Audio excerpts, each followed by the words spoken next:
If you have aches and pains inside your knee joint, well, guess what? You can fix it. And in this video, I'm gonna show you several different ways that I fixed my own knee pain and how you can too.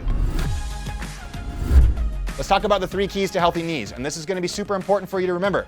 So key number 1, this is probably the most important key that most people do wrong. It's to make sure that your knees are going the same direction as your toes, right? So I'm gonna stand up and do a sit to stand, go from sit to standing. I'm gonna show you what most people do wrong, okay? Most people do this wrong. They stand up and their knees cave in like this, and they stand up like that, okay? And anytime they sit down, their knees cave in like this, and then they fall down like this, all right? So if you find yourself standing up from a chair and your knees are caving in like this, you are putting a lot of pressure on your knees. Let me explain why, all right? So I got my little knee model right here. The knee is a hinge joint. It's supposed to go forward and backward, forward and backward. What happens when we cave our knees in is this. It goes backwards, but it also twists and grinds to the side. When we do that, we're pulling on these ligaments, we're grinding on our meniscus, we're causing potential aches, pains, and injuries that aren't necessary. And so making sure your knees go over your toes is one of the most important things that you can do in any lower body movement, especially when you go from sitting to a standing position. So the way I like to think about it is this. I go from a standing position, sitting position to a standing position, I look down, I make sure that my thigh bone's going right over my feet on both sides. I can use my hands on my knees for support and also to make sure I feel that inward wobble if needed. I bow forward from the hips. I don't round my back forward. I just bring my belly button towards my thighs and I drive into my heels and I make sure those knees are going over the toes. That doesn't necessarily mean they're straight forward like this. For a lot of people with knee pain, it means a little bit of a wider stance and a little bit of pushing the knees out so that they go the same direction as the toes. So that's rule number 1. Make sure the knees go the same direction as your toes. This applies to walking, running, going up and down stairs, lunging, squatting, hip hinging, anything, okay? So this is really important. Rule number 2, if you have knee pain, there's a decent chance that you've over-prioritized using your quad muscles and hinging through the knees rather than through the hips. So what does that mean? Oftentimes when people stand up from a chair, they're going to put the weight on the front of their feet, right? And they're gonna bring their knees over their toes, and they're gonna do this, and they're gonna stand up like this. And when we come forward through our knees, if I go to squat and the first thing I do is this, okay? I'm asking my knees to take the pressure of this movement. But if I take my butt and I push it back like this, and my knees remain more vertical, I'm teaching my hips to take the brunt of the movement, okay? And this is really important. You see a lot of people talking about, making sure to strengthen this knees over toes range of motion. That is important. But first, you have to learn how to prioritize moving through the hip, and then you can learn how to prioritize moving through the knee. And most people have that backwards. So when we go to stand up from a chair, instead of putting the weight on our toes and bringing our knees forward and standing up with a more upright torso, we want to do this. We want to plant the heels. You can even lift your toes if you want to remind yourself that this is primarily a heel movement. Knees are going the same direction as your toes. Bow forward from the hips, so belly button goes towards the thighs. You can use your hands for support if you need to, or not if you don't want to. Press the heels into the ground, and you're going to see how I'm hinging through the hip. So this motion is not a knee extension like this. It's a hip extension like this. And these muscles here, the glutes, the hamstrings, they're so much stronger than the other muscles that are surrounding your knee. And so we want to learn how to hinge through the hip and not necessarily hinge through the knee, okay? And so the last piece of this is we talked about weight distribution on the feet. We talked about knees going the same direction as your toes. And now I want to revisit what I just said at the end of there, which is hinging through the hip, okay? So knees are going the same direction as toes, putting the weight distribution on my heels, and then how do we learn how to hinge through the hip, okay?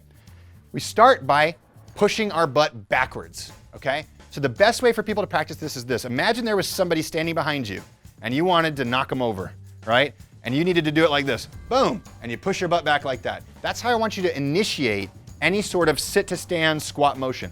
Push the butt backwards, and that automatically puts the weight on the heels. Now look down, are my knees going the same direction as my toes? Yes. Now keep that motion going backwards as you sit down in the chair, and then reverse the motion as you stand up. And that's how we start to learn how to hinge through the hips. When we take the pressure off the knees by hinging through the hips, when we put the pressure on the heels, which also aids with hinging through the hips, and when we make sure the knees are going the same direction as your toes, your knees will feel so much better. So for everybody out there who has knee pain, start by treating these rules as something you want to practice every time you stand up from a chair. So every time you stand up from a chair, just pause.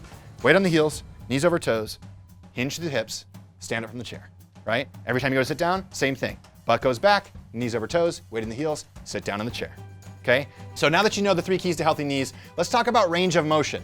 If you have an issue with being able to bend your knee fully, all right? So that means I'm down here like this and I'm trying to bring my body as close to my knee as possible and bring the knee over the toes, then what we want to do is something we call gapping the knee, okay? Now again, this is something you want to try out for yourself and see if it feels good. But for me, having had 4 knee surgeries on this knee, sometimes I wake up and I'm really stiff in the morning. And gapping the knee like this can feel incredibly good at creating that space so that I can have greater range of motion in my knee joint. So what you're gonna do is this, come to a kneeling position like this. Feel free to do it in your bed or somewhere soft. I don't want your kneecap on the ground behind you causing any pain, all right?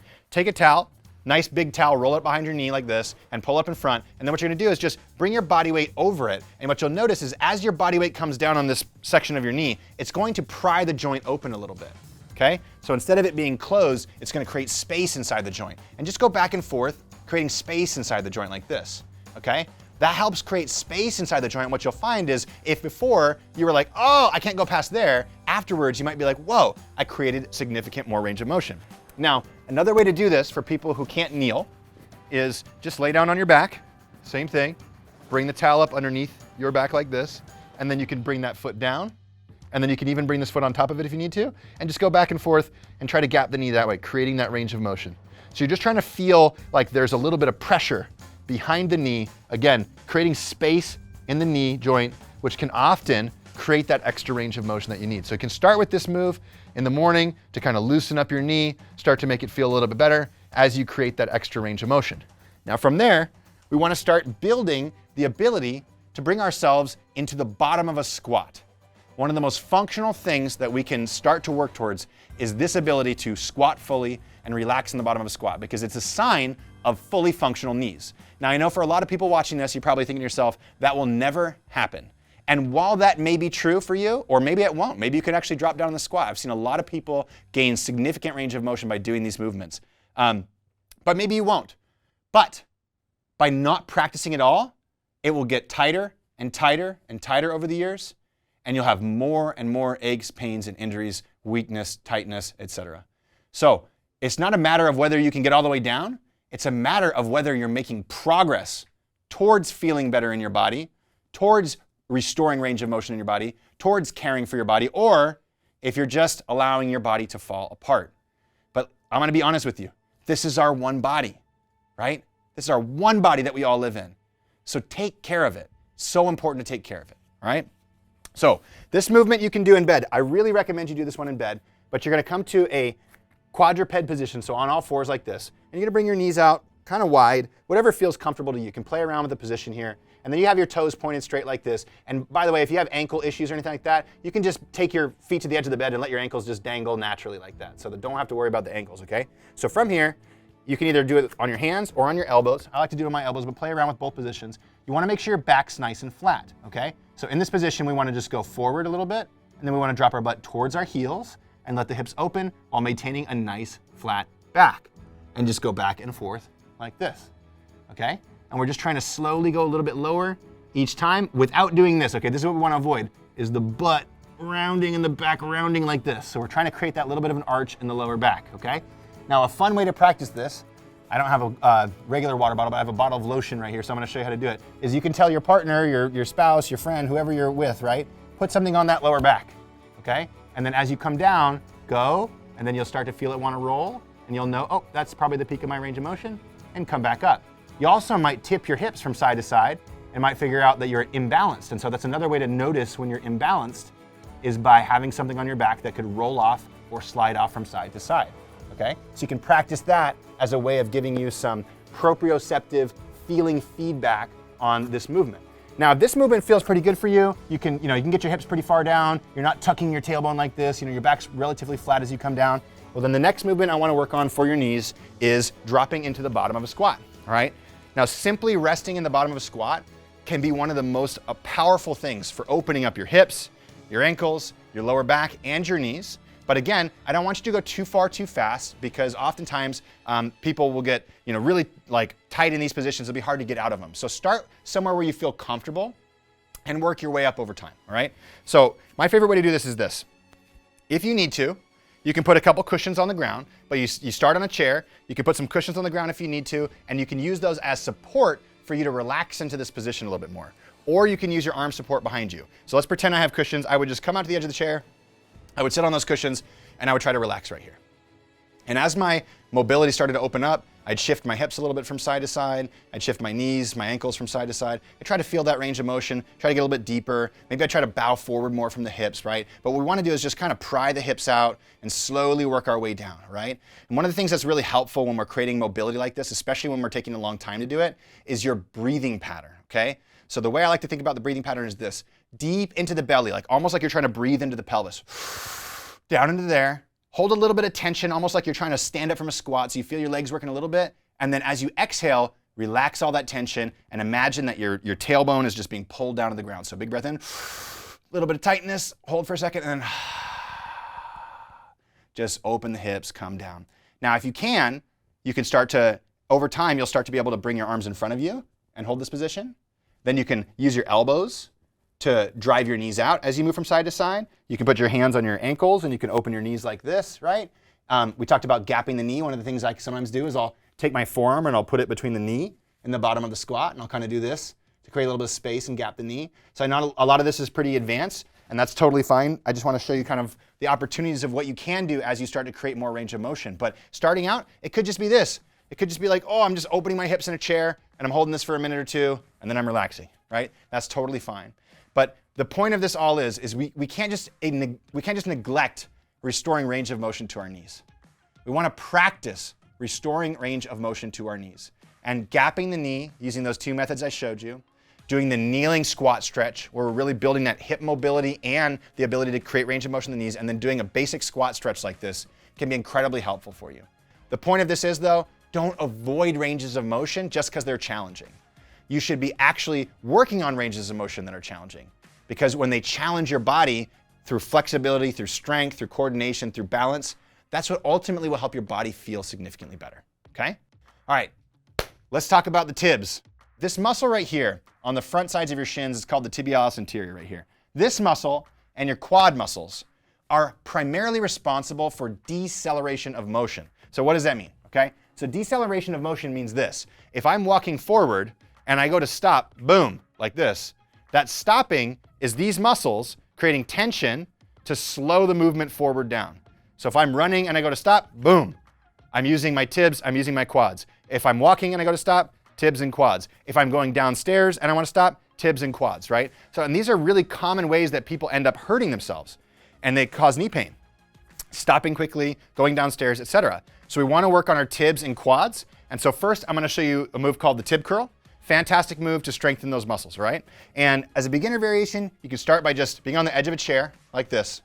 And all you're going to do is straighten your legs, and you're going to point your toes down like this, and then you're going to lift your toes to your nose until you feel these muscles on the front sides of your shin fire. And then point the toes down, lift the toes to the nose, okay? And you're just going to do this, focusing not so much on the pointing. Like, I don't want you to feel your calves pumped like this, like we did with the calf rocks as much. I really want you to focus on the toes to the nose part, right? You can bring your hands behind you and lift your chest if you want to for better posture and good support. But just doing this where you're really focusing on lifting the toes to the nose on every single rep and doing it for anywhere between 30 to 90 seconds to create that nice pump in the fronts of the shins, okay? This is a fantastic move that you can do to really start to strengthen these muscles. And when these muscles get strong and active, again, they help decelerate motion and they make you feel significantly better. Now, next is the quads, okay? Oh my goodness, the quads are a big one, you guys. A lot of people end up injuring their knees and their quads turn off. And that means we lose our mind-muscle connection to our quads. And when we lose our mind-muscle connection to our quads, guess what happens? All of a sudden, we don't know how to support our knees anymore, right? So we try to do it through our hamstrings, through our hips, through our lower back, through our core, through our ankles, etc. But we need to reactivate those quads. So this is a really important drill for building solid mind-muscle connection. This is my favorite quad activation drill I've ever learned in my entire life. And I think it's something you should practice every single day if you feel like your quads are not doing their job of protecting your knee and strengthening around the knee. So it's gonna look like this. You're gonna come to a kneeling position, and again, should be like a really soft surface. You can do this on your mattress in bed, totally fine, you know, next to the headboard if you need support for balance. Like, do it in a place that's really comfortable. None of this should be pressure on your kneecap, okay? Now from there, if you're in this kneeling position like this, you're gonna wanna swing that back leg to almost like a 90-degree angle. So now I've got like a 90-degree angle between my front thigh and my back shin right here, okay? Then I'm gonna kind of turn about halfway between those two, 45 degrees. And then I'm gonna slowly come down towards my back heel and then extend the hips back up. Now here's the key here. This back foot right here, I'm pushing this back foot, the top of the foot, into the ground.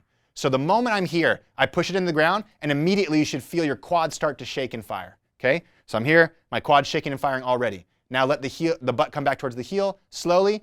Oh, it gets harder, the quad's shaking more. And then extend the hip, squeeze the glute, push the toe into the ground, and extend the hip. And all you're gonna do is just go back and forth like this. Again, if you need something for your hands for support, that's fine, but you're just going back and forth, trying to get more range of motion, eventually trying to work your way down as low as you possibly can, and extending back up through that quad muscle and through the hip muscle. So we're learning two things here. We're learning how do we activate this quad as we go up and down, creating more quad strength, and then how do we extend the knee and extend the hip at the same time, using all the musculature of the hip and the quad here to create that extension that we want from things like squatting, lunging, running, etc. So with this particular movement, you can practice it, again, every single day. Why I keep saying every single day for a lot of these movements, by the way, is that we're talking about neurological change. We're talking about doing things repetitively so that way you regain range of motion where things are tight. That way you regain strength or access to muscles where you didn't have access before. And when you do this consistently, you can make significant progress really quickly. I really hope you enjoyed this video and that the moves I showed you will help you feel better in your body. If you want to feel even better in your body, well, then you can watch this video right here. Otherwise, if you want workouts that will make your whole body feel amazing, well, all you have to do is click the link below, take our free quiz, and we'll build you a personalized at-home workout plan that you can try out for free.